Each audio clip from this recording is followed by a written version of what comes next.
Տարածաշրջանում Թուրքիային համարժեք կշիռ ունեցող երկրներից մեկը Եգիպտոսն է, որտեղ նույնպես ցնցումներ են։ Այս շաբաթ այստեղ հաստատվեց եռամսյա արտակարգ դրություն եւ Հայաստանի արտգործնախարարությունը հայերին հորդորեց չլքել տուրիստական գոտիները ու հեռու մնալ զանգվածային կուտակման վայրերից։ Եգիպտոսն անցնում է անվտանգության ապահովման նոր մարտավարության։ Պատճառը ծաղկազարդի օրը քրիստոնեական եկեղեցիներում տեղի ունեցած ահաբեկչություններն էին, զոհվեց 45 մարդ, մոտ 140-ը վիրավորվեց։ Ահաբեկիչները խոստացան սրանով չբավարարվել, ինչին ի պատասխան նախագահը վերականգնեց արտակարգ դրության ռեժիմը, որը մեծ հաշվով հենց այն վճռորոշ դետալն էր, որը 6 տարի առաջ պայթեցրեց ամբողջ երկիրը, բայց այս անգամ արտակարգ դրությունը ժողովրդի, քրիստոնյաների ու մուսուլմանների միացյալ պահանջն է, արևելքում այդպես էլ է լինում։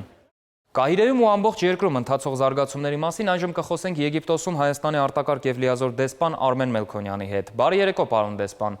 Ինչպես են Եգիպտոսում արձագանքում արտակարգ դրության ռեժիմին, մարդիկ իսկապես դա են պահանջում։ Արտակարգ դրություն ինքնին իհարկե հաճելի երևույթ չէ, բայց կարծում եմ, որ արտակարգ դրություն մտցնելը Եգիպտոսում այս օրերին միանգամայն արդարացված էր եւ պատճառաբանված։ Դա կարելի է գնահատել որպես իշխանությունների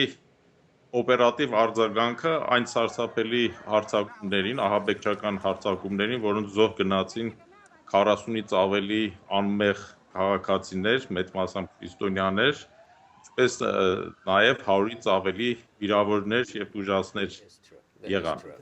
Այս իրավիճակում հապաղելը, անվճարականության ցուցաբերումը կարող էին բացասական հետևանքներ ունենալ ընդհանրապես երկրի համար։ Դա կքաջալեր թե ահաբեկիչներին հետագա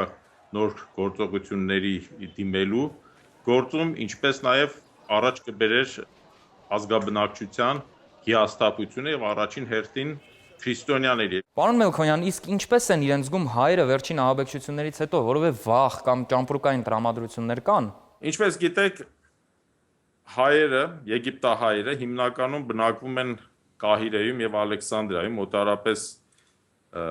5-ից 6000 հայ է բնակվում այսօր Եգիպտոսում։ Ինչպես եւ բոլոր եգիպտացիները, թե քրիստոնյա եւ թե մուսուլման, պետք է ասեմ, որ հայերը նույնպես վրդոված են այս ահաբեկչական հարձակումներով եւ խստորեն դատապարտում են դրանք։ Սակայն չեմ կարող ասել, որ նրանք վախեցած են կամ խուճապի մատնված, ինչպես եւ մյուս բոլորը, քանի որ նորից այստեղ կա այդ վստահության գործոնը։ Իսկ ինչպես նոր արտակարգ ռեժիմը ու վերջին ահաբեկչությունները կազդեն հանգստավայրերի, հատկապես Շարմ էլ-Շեյխ եւ Հուրգադա այցելությունների վրա։ Զգալիորեն բարելավել են անվտանգության իրավիճակը այդ ծովափնյա առափնյա հանգստավայրերում, հատկապես Շարմ էլ-Շեյխ եւ Հուրգադա։ Եվ չեմ կարծում, որ այսօր այս վերջին ահաբեկչական գործողությունները ինչ որ ազդեցություն թողնեն, նույնիսկ 2011 թվականին, երբ ամբողջ երկիրը մնացել էր առանց